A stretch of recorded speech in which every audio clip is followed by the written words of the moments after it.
A happy announcement to make that Mavadip's coming home tomorrow at 10 o'clock. The second happy announcement is who wants to go to the airport at 10 o'clock at night? I will. He said, I don't have money for the tax. What a chance. I will. Oh, good. Wow. 10 o'clock tomorrow. Yeah. Right. Let's have a round of applause. What a nice guy. Oh, It's recorded. Yes, you can't change your mind. Recording. Yeah, it's recorded and Prabhupada already. So, all right. Here we are again. Let's come to this again. Here we are at the end of the visit. And Aw. I don't want to go. I want to come back, so I'm not sure when I'm coming back, but sometime this year for sure. I'm just kidding. I'll be back as late as July, perhaps earlier.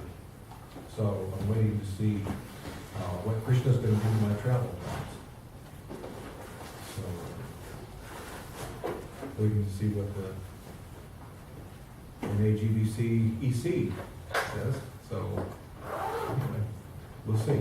So, but this is your night and our night together. So let's talk about what you want to talk about.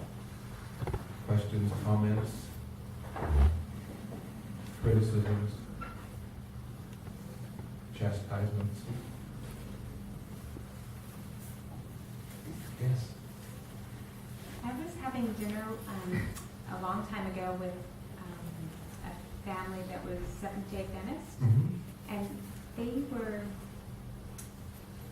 a little bit perplexed that I knew a lot about like Hindu culture, quote unquote Hindu culture, like just vegetarianism and cooking and different things like that. But they were very much listening to the words I was saying, and so it like kind of prompted them that maybe I was into pantheism. Yeah. And so they were kind of really concerned for me, Mhm. and were telling me, that I need to be really careful. And I was just wondering what kind of a response you would give someone in a situation like that. Well, we were just talking a minute ago.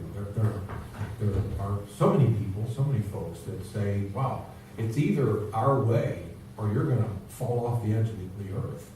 Yeah. You're going to go to hell, or you're going to, I don't know what's going to happen. It's going to be terrible. We don't see like that.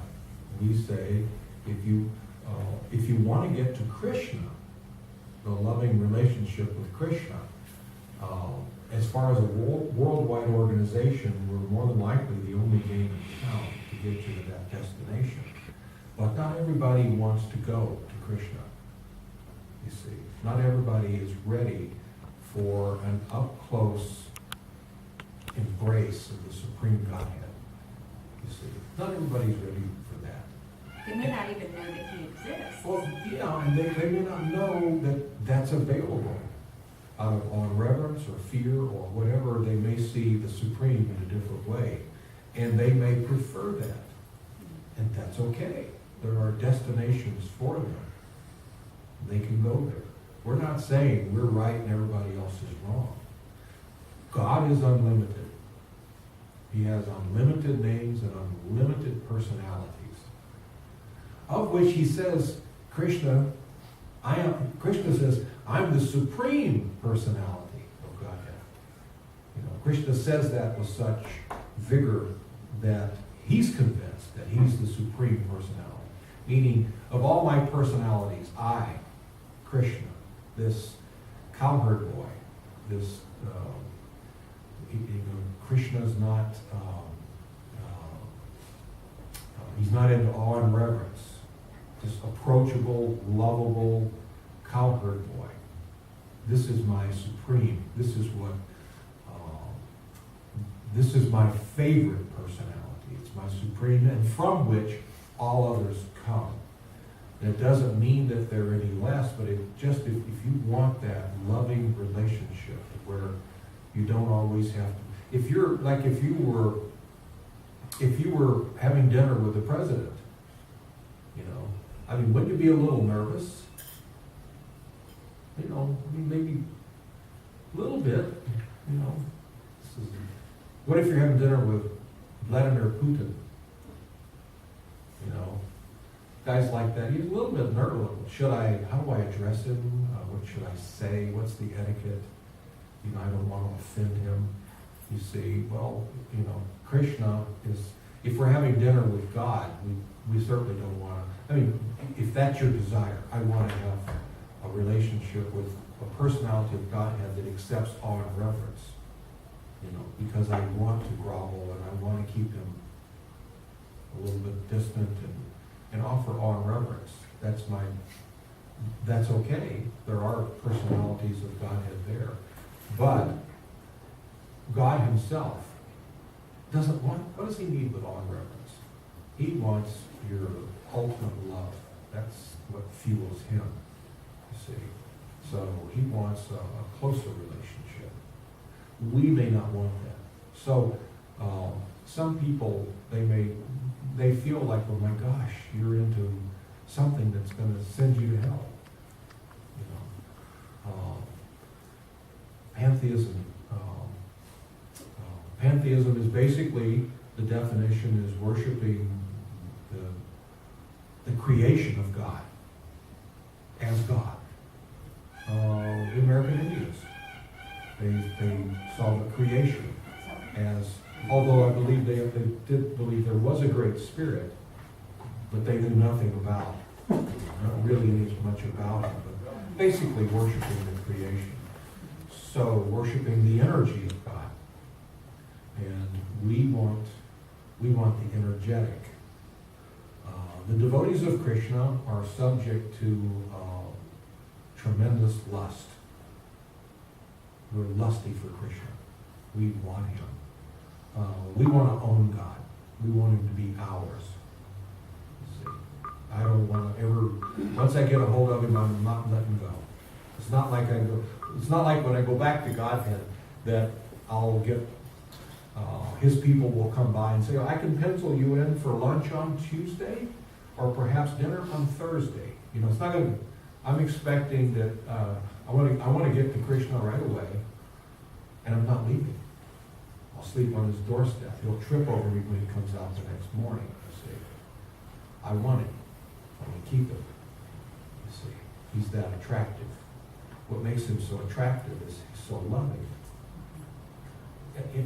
You know, on top of his beauty and charm, you know, he's that loving exchange. So that's our desire. We want to touch him and embrace him and hold his hand and not let go. So there are different perceptions of relationship with God. But we're not just worshiping the kingdom of God. We're worshiping him. So would you bring the scepter in dinner? Would you say, well, you know, like, you know, Jesus is the Son, Krishna is the Father, and would you bring that up to them? Like, yeah, see, there's a misunderstanding. People get confused because of material contamination. And it's kind of hard to say that to them, because they'll say, I'm not materially contaminated. But I mean, we are, because I've had this many different times. You know, you say, well, Krishna is Jesus' father. He is not. Well, how do you know he's not? Well, Jesus' father's not named Krishna. You know. Well, what if they say, how do you know he is? Like, what if they want proof? Well, give me proof that he's not. I know, that's what I'm saying. Everybody wants proof that he is, that he isn't. Yeah. The proof is in the pudding. Yeah. You know, you have to taste it. Mm-hmm. So it's like I've said before. If you were to go like into the Amazon rainforest and you found a tribe that had never seen the outside world, and they had never experienced any honey or any sugar or anything sweet, no agave nectar, anything, how would you describe the taste of sweet? They're not going to get it. It's like if someone had never tasted salt. How can you describe salt? You have to experience it. So when people start laying that on the table, I want proof.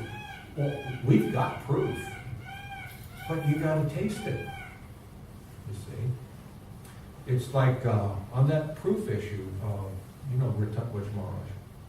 He was down in, what's that city in Florida where he was for a long time? Gainesville, Florida. And there was this brilliant young architectural student that was coming to the temple and getting close with him. And he would always say, you know, Maharaj, I like what you say, but you got to give me proof. You got to give me proof. You know, I'm a scientific guy. And so this guy was a brilliant architect at the student, and he designed, all I know is was described as the world's perfect building. It's a perfect building, and won all kinds of awards, got all kinds of grants, so that the university could build like what do you call a model of it, you know, small but still big, but not as gigantic. And so, because it was just fantastic, the engineering world was saying, this is amazing. So there were government grants and all this stuff. So anyway, he asked Maharaj, would you please come to the ribbon cutting event? I want you to be there. And so he said, well, sure, I'd be happy to come. So they cut the ribbon, and he says to Ritutwaj Maharaj, would you go in? He offered him to go in. Maharaj says, well, how do I know when I go in there that won't fall on my head? And he said, well, come on, it won't fall on your head, I assure you. Maharaj says, well, I want proof. And he says, all right, I know what you're getting at. So he took a piece of paper and a pencil, and he writes out this equation that's like real long. And he said, there's your proof. And Maharaj looked at it and he said, well, I don't understand that. Why, for me to understand that, I'd have to take courses on mathematics, and I'd have to take courses on architecture, and I'd have to do that, and maybe I'd understand your proof. And the boy said, I get what you're talking about. So Maharaj said, we have proof, but you're not qualified. I can give it to you, and you won't understand it. What? Just like your proof, you have proof. It doesn't mean anything to me. I have to get into your world to understand it. So another guy that's as qualified as you in your field, he'll look at that and say, yeah, that's proof. To me, it's just a bunch of scratching on a piece of paper. So you have to come in and you have to taste it. You have to become qualified to understand, you see. And to understand Krishna, we have to offer our love to it. In the beginning, we don't know how. But we do what we can, you see. We offer him, maybe if I just offer him a flower or some water or a leaf, you see, a fruit, those basic things that he says, if you offer me with love and devotion, I will accept. So I don't know how to give you full-blown love and devotion, but I'll do my best. So Krishna says, oh, that's wonderful. That's marvelous. So now we're having a loving exchange with him, you see. And from that our love grows. But we have to get into the process to learn. Yeah. So what if they say, well, can you show me in the Bible where it says that Krishna is the Father? What would you say to that? Oh, well, there's many different things. They don't really mention, I think the only name really mentioned in the Bible of God is Yahweh, which we mispronounce as Jehovah, but it's actually pronounced Yahweh. Am I correct? Yeah, so, is that right? There are other names mentioned of God in the Bible. One is Elohim, which is plural. Oh, okay. All right. Yeah, so, but you have to check the meaning. So what does this word mean? For instance, what about the people in Mexico? They don't call him God. They call him Dios. In France, he's called Deus. In Germany, he's called Gott. So are these people wrong too? So, I mean, you can go different places, there are different names. This word Krishna means the most beautiful, most attractive reservoir of pleasure. Well, that sounds like it fits God. That's a good name for God. So they may say, well, it's not mentioned in the Bible, but what language are you talking about? You know, so maybe in your translation, but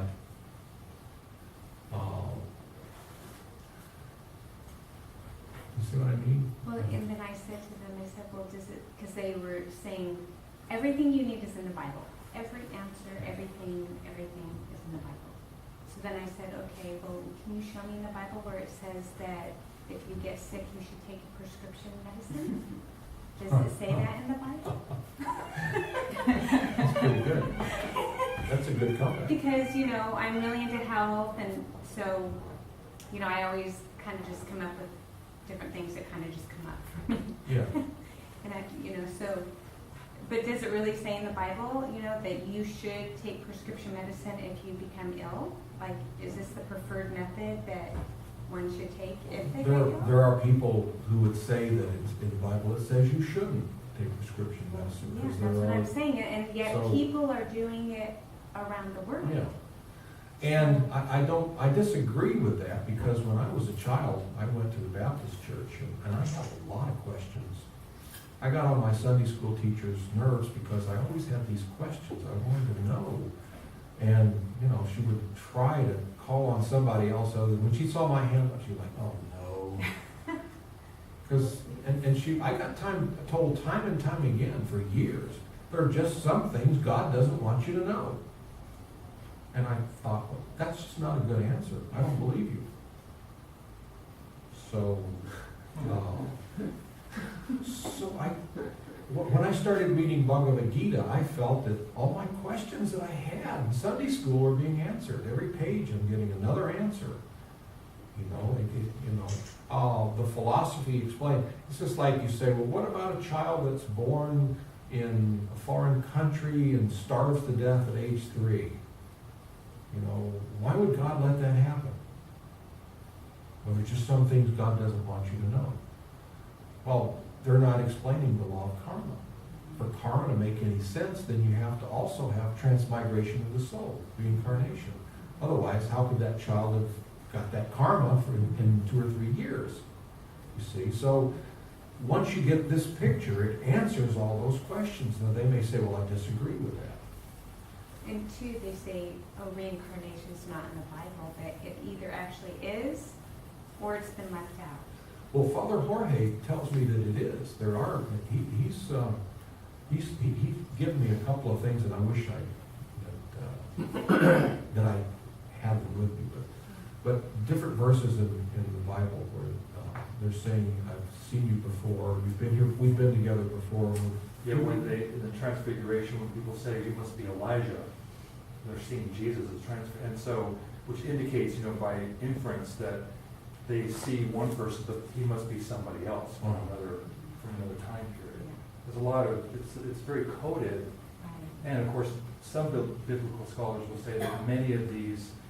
Don't forget the Bible's been edited so much. Mm-hmm. So what we have is kind of a compilation of.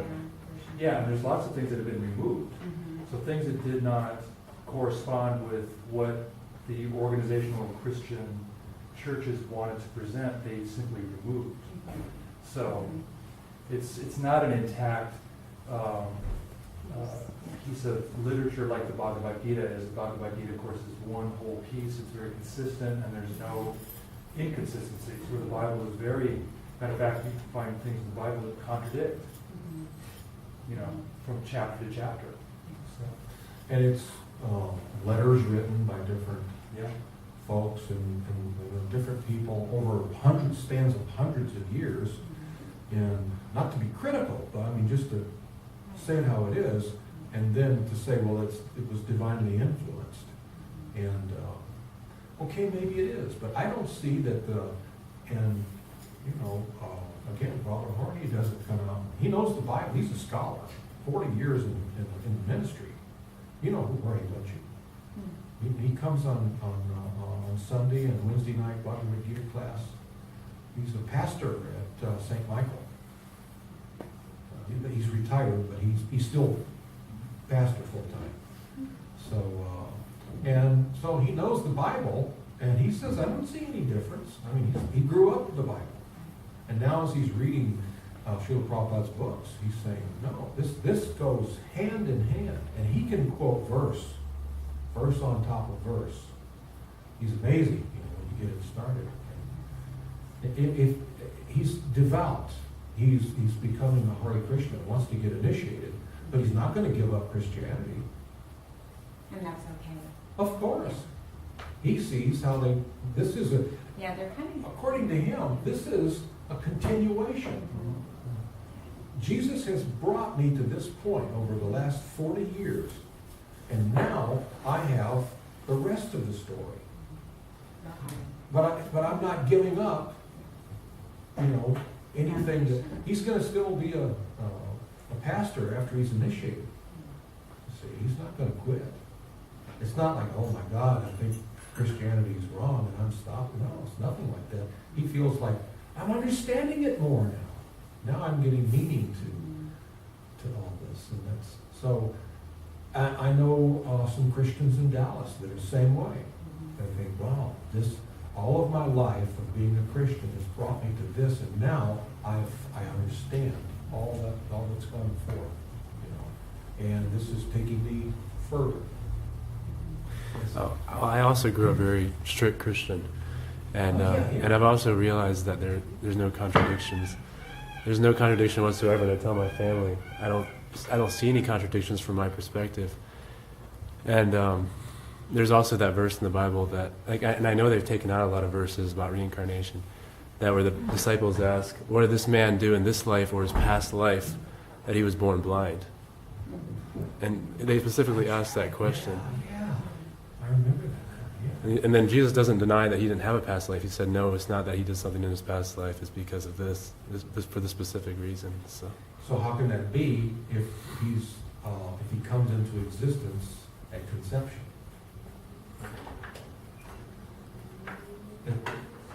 You can't have it both ways. I'm sorry. If you're Krishna, you can have it both ways in the spiritual world. But it's got to be either there is a previous life for us, or there's not. You see. So that's a good point. I even heard that Jesus was working through his karma in his lifetime with what he had to go through. Interesting. Yeah. I mean, Srila Prabhupada said he was a liberated soul. Yeah. I mean, Well, how old was he when 33 when he was 33? Right. I mean, that's young. But I don't want to get into it. I mean, I know he was a religious studies teacher as well, so I can, but this is not the Prabhupada time says and place, but Prabhupada said Lord Jesus Christ was a Shaktavesh avatar, which is a soul that comes, or an avatar that is a soul like us, but also with God too, united. To give there's a potency there over and above your average person. So he's not somebody that's born into the darkness of ignorance. he was without sin. He was born without sin. But now, to make it a better story, what I'm telling you about Lord Jesus Christ, to make it a better story, we were just talking about gossip. Yeah. I gotta spin it a little bit because I'm starting to get your attention. So then, not only that, but he was the only one ever. The only one that was ever born without sin. And so we know that not to be true. In our disciplic succession, we have Srila Prabhupada, who was born without sin. He was not born in the darkness of ignorance. From the records from his whole family as he grew up, from birth, he was Krishna conscious. His guru, Srila Bhaktisiddhanta, same thing. Srila Bhaktivinoda Thakur. I mean, we can go on and on and on to where their families know that this person from birth was Krishna conscious. And they were never in the darkness of ignorance.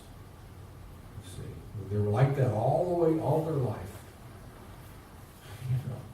So So I think a lot of people must be really just kind of ignorant to the fact that there is this father. Yeah, there's this lack of knowledge, and through the centuries, it's come down to where, for different, I think, political reasons, ours needs to be the only way. You know, for us to have some effect in our preaching, it needs to be the only way. But now the mainstream Christian community is not preaching the way they did when I was a child. Because when I was a child, I was told that it was like you either accept Christ or you're going to burn in hell for eternity. And actually, my church felt that the Catholics were going to go to hell too. And if you listen closely, it was really our church that's going to go to heaven. I overheard that when I was a child at some of the church dinners. You know, I went to church to basically to get out of the house. But I got interested in philosophy. But they actually felt, the elders felt like it's us, not, even the rest of the Baptists. Oh, thank you, Hare Krishna. Even the rest of the Baptists are wrong. We're the only ones who know the truth. Because I remember they would talk about wars that would, I swear, there were going to be wars in the future between the Protestants and the Catholics, how that we should be hunting them down. And I thought, you got to be kidding me. My next door neighbor is Catholic. I've got an Italian guy over here and a Polish guy over here, and they're both Catholic. So why would we go to war with them? They're nice people. I know their parents, and the kids are friends of mine. You see, that was a little difficult, but there was the Catholics are going to go to hell. So for whatever reason, I'm not sure really how it got there. There are some great Bible scholars that can tell some interesting tales, though. My godbrother Pretudas, he's a great Bible scholar. He's amazing. He and I had a conversation just this past February in Mayapur, in India. And some other people at the table, we were having dinner together, and someone raised some questions about Christianity. They wanted to know about Lord Jesus Christ. And he's got a bit of a German accent. So he says, first of all, there never was a person named Jesus Christ. There never was a Jesus Christ. And I thought, what are you talking? He said, there was Jesus, but he wasn't Christ. That came from the Apostle Paul. But Matthew, Mark, they didn't deify Jesus. He wasn't considered God, isn't it? Right. And this is confirmed by Jorge. And I consider Jorge a great Bible scholar. All of his life. He's 65 years old. That's all he's ever done. So it wasn't until Paul came along, and Paul wanted to deify Christ, or Jesus. So that's when the Christ is a word that comes from the Latin word Christos, which comes from the Sanskrit word Krista, which is also Krishna. So it means great one, anointed, glorified one. You see. But he wasn't that when he was walking on the planet. People didn't call him Jesus Christ. He was just wonderful Jesus. And he had this incredibly, the way I think perhaps, I'm speculating when I say I think perhaps, but it seems to me, which is further speculation, always beware when people use those things. But I'm saying I don't know. It became important to deify him for the purpose of spreading what they wanted to spread. You see, and they lost a little bit of the philosophy, the wonderful teachings of this wonderful person. You see, and it kind of got down to where I went to church for years, and the only philosophy that I really learned is it's either our way or hell.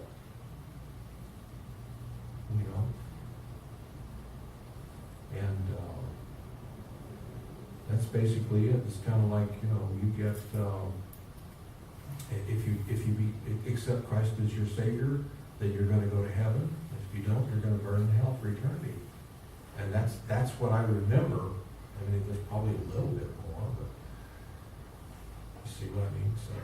And I think you're right about, like, if people want proof, it's like, just experience it. You know, and then there's a lot of, people out there that are Christians, but yet, if you look at their fruits, the fruits of their works and, what they do in their life, and most of them are still searching for something, Maybe it's not giving them what they're looking for in their life. And you can find that there are many quasi-Christians and there are many quasi-Krishnas. There are many people who are a foot in and a foot out. And that's okay. For many people, it's difficult to commit to a sold-out love affair. Commitment is tough. I mean, even amongst us, it's difficult for man and woman, or sometimes for friends, to make deep, heartfelt commitments from the soul level, eternal commitments. Wow. Who does this kind of stuff? And a lot of people who make commitments, they're either faking it or they didn't mean it, or they found out later that I really didn't mean it because now I want the commitment's off. So it wasn't a commitment. So it's difficult in this world because the material energy this is a world of the cheaters and the cheated. One time I'm the cheater, and then another time I'm the cheated. It's the nature of the material world. I'm trying to sell you a product, and I'll put enough of a spin on it to keep me from getting sued, but enough to get you to buy my product. And if I can get away, back in the 50s, I remember there were lots of people, remember? You're old enough. There were a lot of advertisers that were getting sued because they were out and out lying about their product. And then the Federal Trade Commission started to get the truth in advertising. They passed laws to where now they spin it as far as they can until their lawyers say, until the lawyer says, hey, look, back it down a little bit. We could get sued on this. Well, what if we tell them it'll do this? I think that'll pass. Okay, we'll go there. You see. So it's cheating. It's cheating. Instead of just telling you, all right, for your money that I'm asking, here's what you get exactly. I would do that because I'm an honest guy, but this guy over here, he's going to put a spin on it. So I'm rationalizing. I deserve to put a spin on it too to sell my property. So there's a lot of dishonesty. We see that our elected officials get elected by promises and lack of commitment. So here we are asking people to give a commitment from the soul eternally to God. Whoa. That's not material, that's spiritual. So there are many people who straddle the fence, you see. And after a while, if you do that with Krishna, he'll win. Because he's just so attractive. And we start to desire that loving affection with him that belongs to us. Once we learn the philosophy and start to get some hint of what he's really like, then by that time we've lost it. There's what I'd like to refer to as the point of no return. I've seen that after 40 years of being a devotee. You see people come to the movement, and from time to time, I can remember over the past, somebody would ask me about so-and-so, how are they doing in their spiritual life? And I'd say, oh, they're past the point. Meaning, they're never going away. You get to a point, there's no turning back. You're in love with Krishna. And that's it. And I want, I'm lusting for Krishna. I want Krishna, and I want all of it as soon as possible, you see. And the material energy loses its attraction. It's all vacant.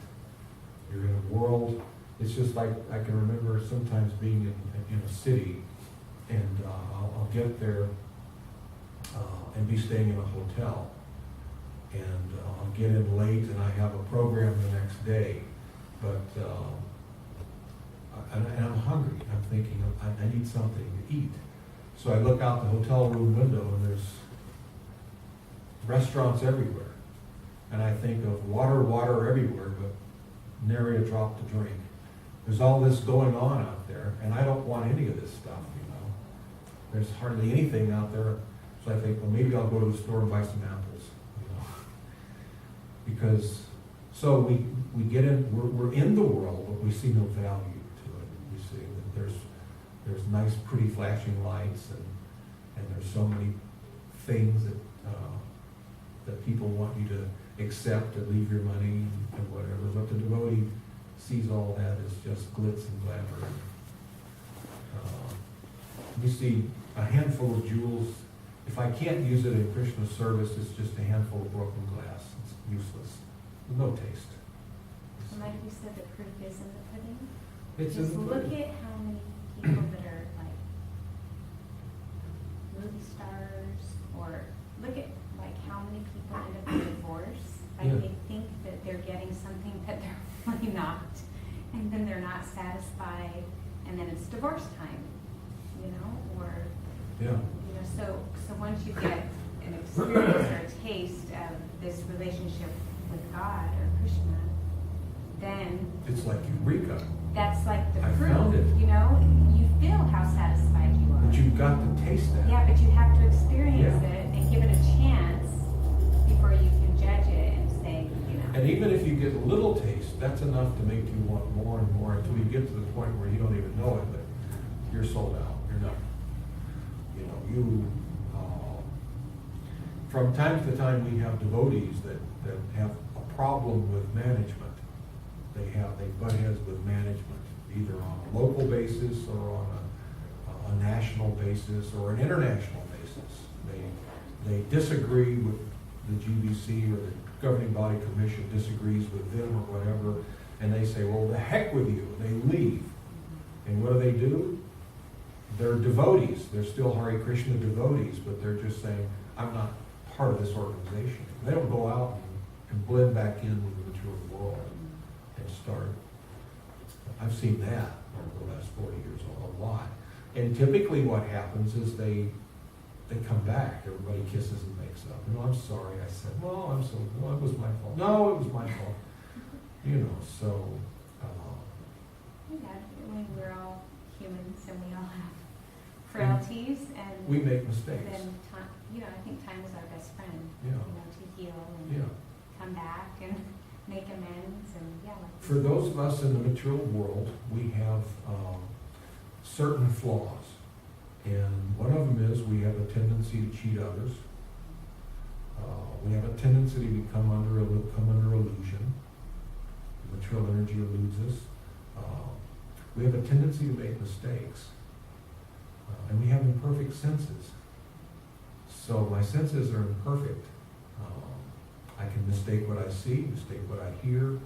And so materially we have some shortcomings. If we can start to see through spiritual eyes, then our vision gets pretty clear. And we start to deal with one another on a spiritual level, you see.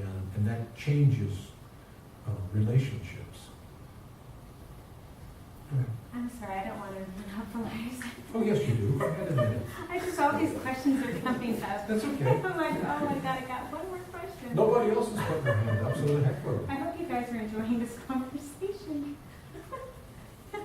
But, so like, I was, you know, just getting deeper and deeper into studying, you know, different philosophies and different, you know, sects of Christianity. Mhm. And they were talking about the Essenes, you know, that Jesus was an Essene. Mhm. And that, you know, back in the day, they considered them heretical because basically there was no benefit to society monetarily, because they would live in these villages and everybody like here would be a part of the group and they would all contribute, and there was no money. Everything wasn't based on money and the value, you know, with money, how everybody's so into money. Mhm. So it was just this peaceful, loving community where everybody just pitched in and had their gifts that they would give through, sharing and giving, Yeah. to the whole of the group. Bartering. Yeah, but basically it's just everybody was contributing and making this a peaceful village that we Yeah. can all love each other, which is the highest that God wants us to do, Yeah. is to love God and love each other. And so it was just this beautiful way of living, and it was very simple and, renounced, but then there was no benefit to society, so Right. they had to, the government had to push them down and, tell them to go away, because they Yeah. didn't want them becoming mainstream, because there was no monetary benefit. Right. There's no, it's hard to tax that. Yeah. And, yeah, I see what you mean. Right. So then I just wonder if money is the root of evil, or, so Well, I they guess. say that, but no, it's really lust. It is lust only, Lord Arjuna. Arjuna asked Krishna that question to Krishna. So in the 3rd chapter of Bhagavad Gita, I think it's 26th verse or something like that, where Arjuna says to Krishna, many questions he's asking Krishna. He says, "What is it, my dear Lord, that makes us act in a certain way, as if forced to do so?" Sometimes we do something, we're forced, as if we're forced to do it. An example, you go to hold up a bank, and the security guard pulls his gun. You're forced to shoot it. You didn't want to shoot anybody. I just want to get in there, get the money, and get out. But I felt like I was forced to. What is it that makes me do things? And Krishna replies, it's lust only, O Arjuna. It's lust, out of lust. My lusts, I want that money. I'm going in, so I feel like I have to. That's my only choice. And then the bank guard goes for his gun. I had to shoot him. And then I had to shoot the policeman on my way out. And I had to. And why? Because of my lust. So, lust is the driving force. It's the evil. But lust in and of itself is not bad. It's our nature to be lusty. Extreme desires, but not for ourselves. We have extreme desires to please Krishna. That's our nature as a soul, as an eternal living entity. We're lusty. We have a lust to serve Krishna. It's called loyal. So, but when I turn that feeling of intense desire to serve toward myself, and then when I come in contact with a mode of passion, it mutates into lust, material lust. And it just destroys society. And it's everywhere. It's everywhere. Products are sold off of lust. Out of lust I'll pay way too much for a television. Instead of getting a television a certain size, I'll get one that's as big as a house, or you see what I mean? I'll buy a house that's gigantic because of my lust. And it's like, I know many people that retire, and their children are all grown, they're out of college. And I had a friend of mine who retired. And so I said to him, I said, so I guess you're going to get rid of the house now, huh? Probably you and your wife going to get a condo or something small. Nice, I said, they're wealthy. He said, oh no, moving out to the golf course. I said, really? He said, oh yeah, I bought this 6-bedroom. I said, for you and your wife? Well, yeah, what's wrong with that? I always wanted to live on the golf course. And I thought, okay. I kind of thought that at that stage when, he's retired, and he had plenty of money, he sold his company, he had lots of money, wasn't it? So I thought maybe you'd kind of step it down a little bit, because he always complained about having to cut the grass and keep the house up. And so anyway, out of lust, he wanted to step it up. And he later regretted it. He did. Later on, he told me, I don't know why I did that. I Because the house they had was paid for, but he mortgaged his, Anyway, so. So how does the Krishna consciousness look at money then? I mean, what is their relationship to Oh, money? we're lusty like everything for money, to use for Krishna. We don't need money ourselves. We have no need, but if we get X amount of dollars, we can do X amount of service for Krishna. If we get 10 times that, we can do 10 times the service. Like, in the nature of this community right now, if we could freeze frame it right now, it's just fine, okay? We've got, all the rooms are full, we have no room for expansion.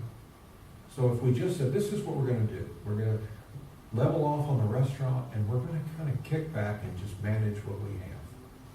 But that's not our nature as devotees. We want to acquire more property because we want more people to move here.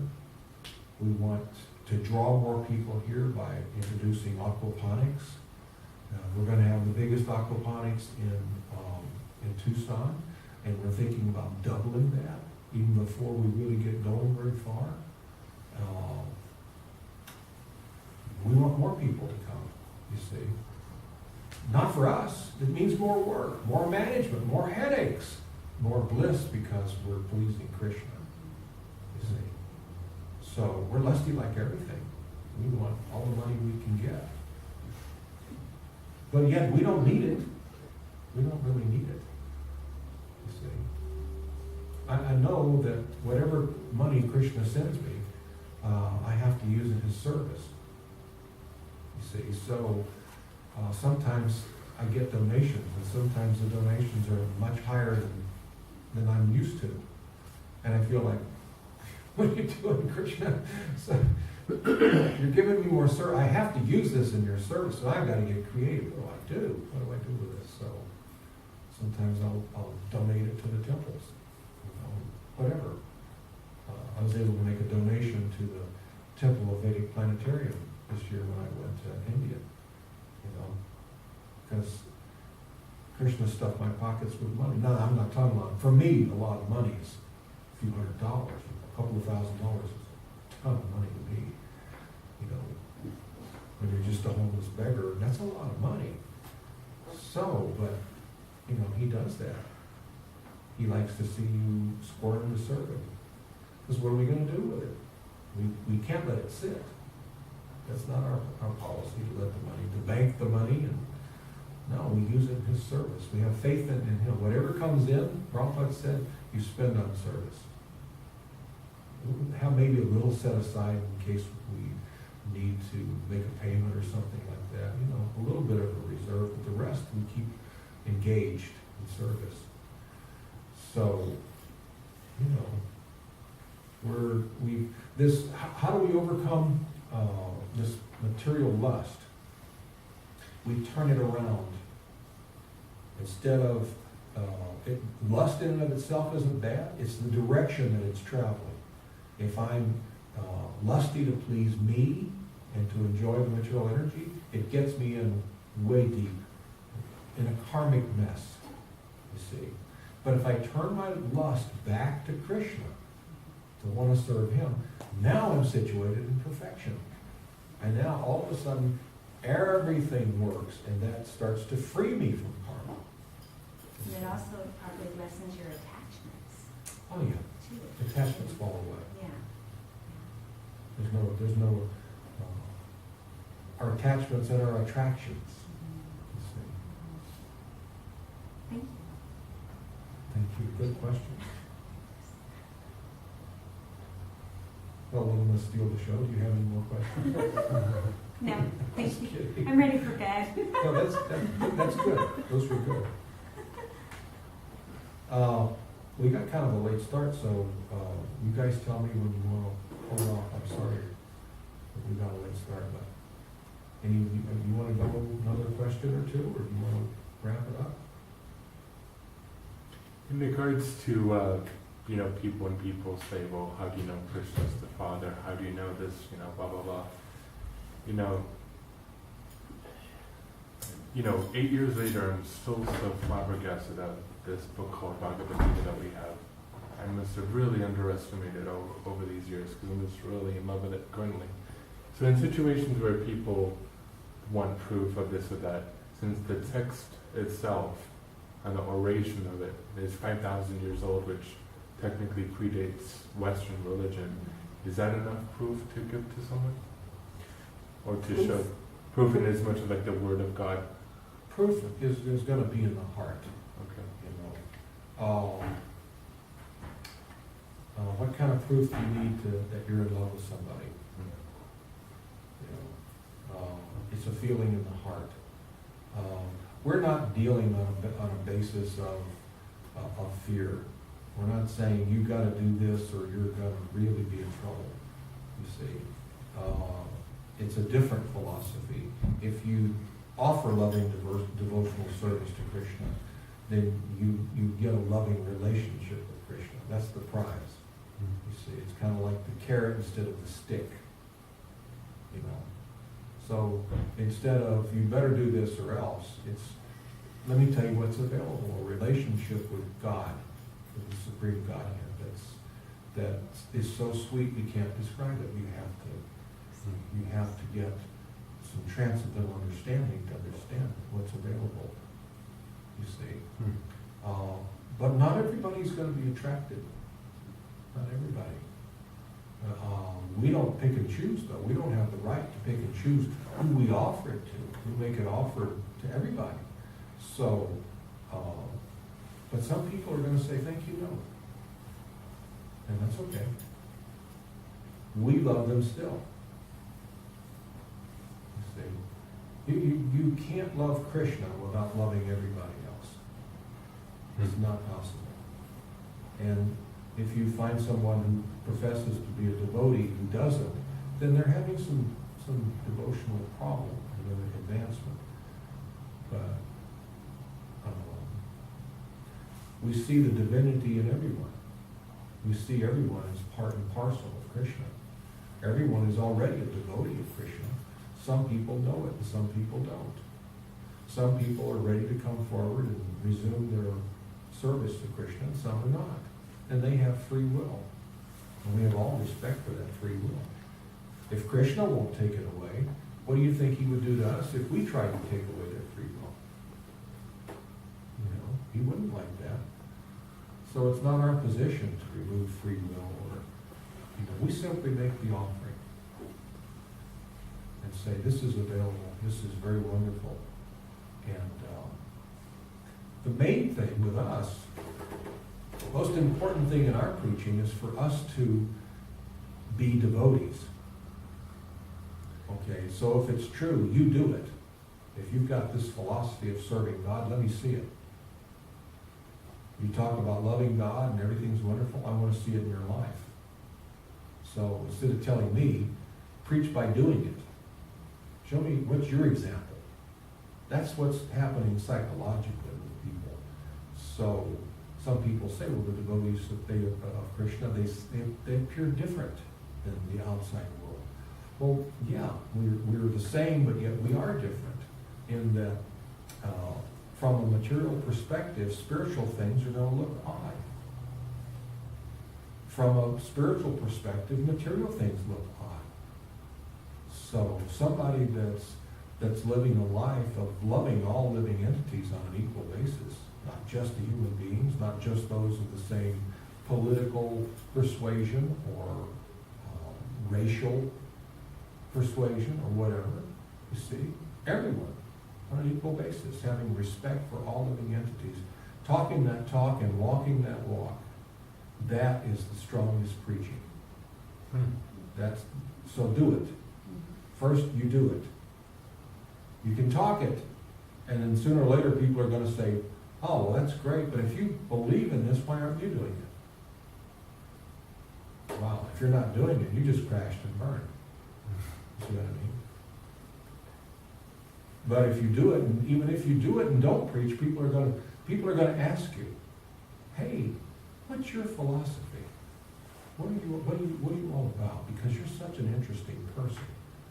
Kind of an oddball, but interesting. you know? And what they're saying is, I kind of would like to be like you. Mm. What is your philosophy? They will ask that.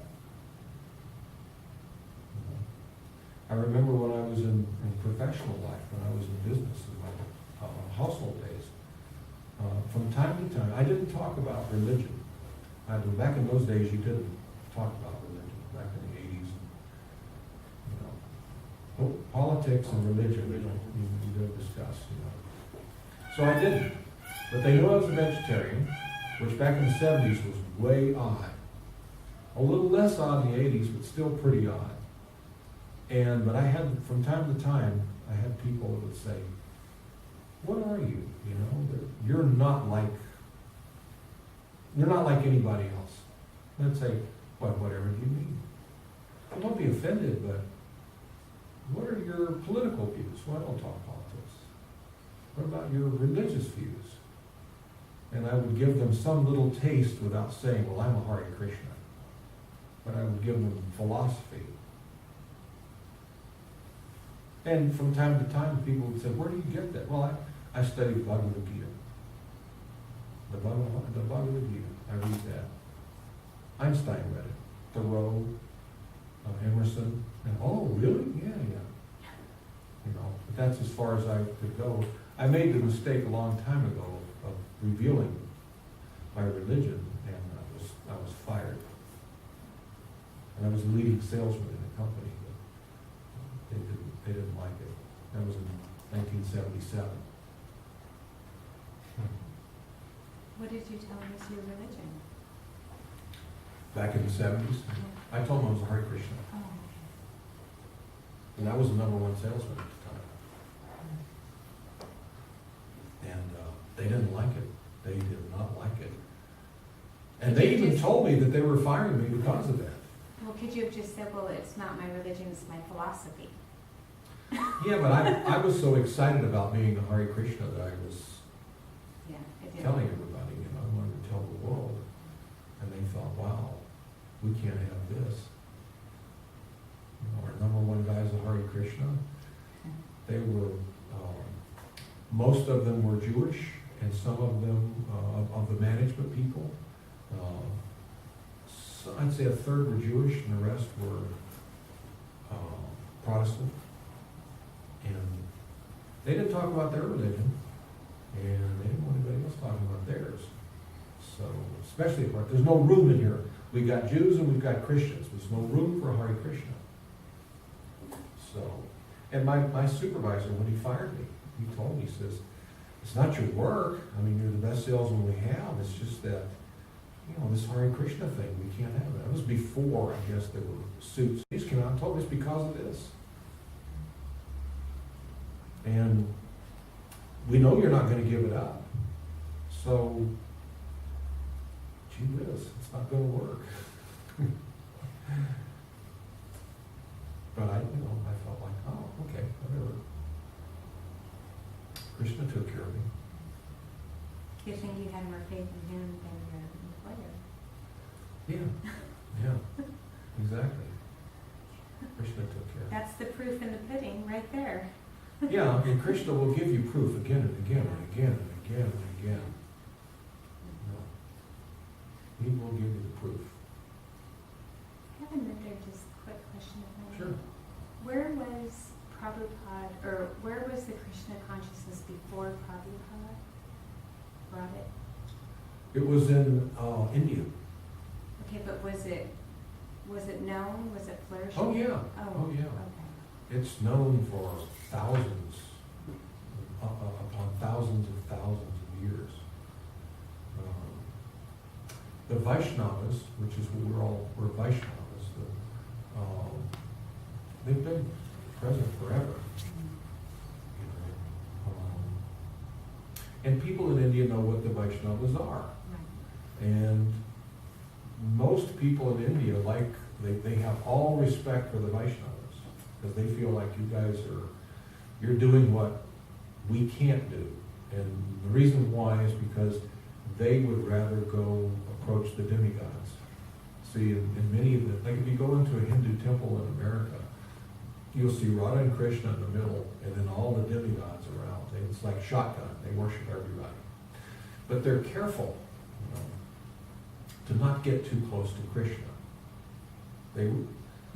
I've had this conversation with people in India, just teasing them. Say, well, so you have you have Durga, and you have Shiva, and you have Ganesh, and you're worshiping like that. Oh, yes. Why? Because they're so kind, Shivaji, he will give as I want it. I make some little offering, he gives so he will fulfill my desire. Ganesh, he said, well, what about Krishna? Well, yes, Krishna is there. So I see you have Krishna in the center. He's the supreme, right? Oh yes, Krishna is supreme personality of God. So why don't you go to him? Oh no. Well, why not? Because Krishna will steal my heart. I have these desires. I want money. I want a beautiful wife. I want successful children. I want my son to graduate from college and get a job in America and bring me over there.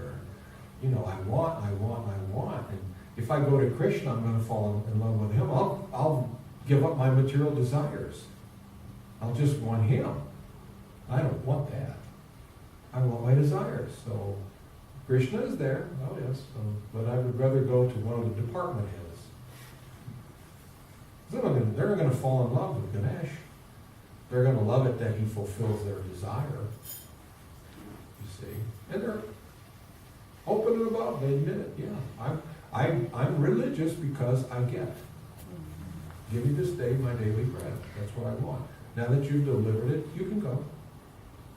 Okay, thank you, God. You can go. Off you go. See you tomorrow.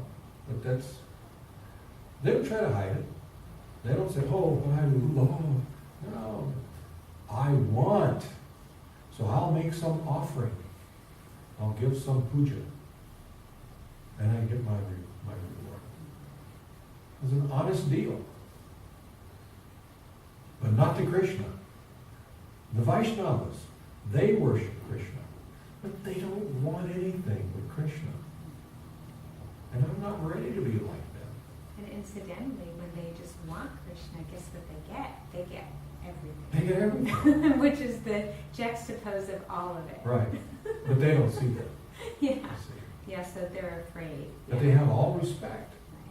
And they respect the Vaishnavas. That I could never be like that. That's above me. Right now, I just want, the stuff that I want. And it works. It works for me. The demigods will deliver. Lord Shiva is very kind. He's very easily pleased. He's also easily angered, but he's easily pleased. So, but you got to watch out for Krishna. There's this warning. I forget. They have this warning that it's like a prayer or something to say that beware of that blue boy on the banks of the Jivananda who plays his flute, because he'll steal your heart and you'll lose your material desires. Beware. Be careful. So not everybody is ready to fall in love with God. Not everybody's ready to fall in love. Sometimes people are focused on career, education, so many things, and they're not ready for it. And that's okay. That doesn't mean they're bad people. It's just that I'm not ready for it right now. But we believe it's for everybody. Love is for everybody. And if love is for everybody, supreme love is for everybody. And ultimately, we will all want supreme love. But if they don't want it today, we're not going anywhere. So, what do you think? Should we keep going or wrap it up?